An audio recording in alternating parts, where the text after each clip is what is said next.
En 2022, un événement a changé complètement la vision du sport auto en France, on va parler du GP Explorer. Comment ce projet de fou est né et pourquoi il a marqué l'histoire? Le GP Explorer est imaginé par Squeezie, le plus grand créateur de contenu français. Son objectif est simple et ambitieux, mélanger YouTube, Twitch et le sport automobile. Rendre la course accessible à un public qui regarde pas forcément la Formule 1. Le projet est officiellement lancé en mai 2022 en partenariat avec Alpine et le circuit Bugatti de Mans. Petite parenthèse, c'est quand même une idée qui lui est traversée la tête pendant un Z-Event et à la base c'était même pas de la Formule 4, c'était de la Formule Renault. Le concept est inédit, 22 créateurs de contenu répartis en 11 équipes, toutes sur des monoplaces identiques de Formule 4 pour garantir l'équité. Les participants ne sont pas des pilotes pros, ils suivent plusieurs mois d'entraînement intensif avec des coachs, des simulateurs et de vraies séances sur circuit. On retrouve des créateurs ultra connus comme Squeezie, Gotaga, Bouzeux, Sylvain Lévy, Despiello, Gilles, Domingo et bien d'autres. Pour beaucoup, c'est leur toute première vraie course automobile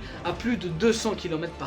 Le GP Explorer 1 a eu lieu le 8 octobre 2022 sur le mythique circuit Bugatti de Mans. Au programme des essais libres, des qualifications et une course de 15 tours. L'événement est diffusé sur Twitch et une réalisation digne d'une compétition professionnelle. Après une course intense, après un crash malheureux de Joyka sur la courbe de Dunlop, c'est Sylvain Lévy qui remporte le GP Explorer 1 suivi de Despiello et de Étienne Moustache. Un succès historique, le GP Explorer 1 bat des records, plus d'1 million de spectateurs en simultané sur Twitch, plus de 40 000 spectateurs dans les tribunes et des millions de vues en replay. C'est à l'époque l'événement Twitch le plus regardé de France. La première édition du GP Explorer a prouvé qu'on pouvait moderniser le sport auto, attirer un nouveau public et créer un événement spectaculaire sans pilote professionnel, et à ce moment-là ce n'était que le début. On peut aussi même noter que la Formule 4 était aussi accessible grâce à cet événement et a prouvé que c'était accessible comme le karting, sauf que le coût était forcément un petit peu plus cher.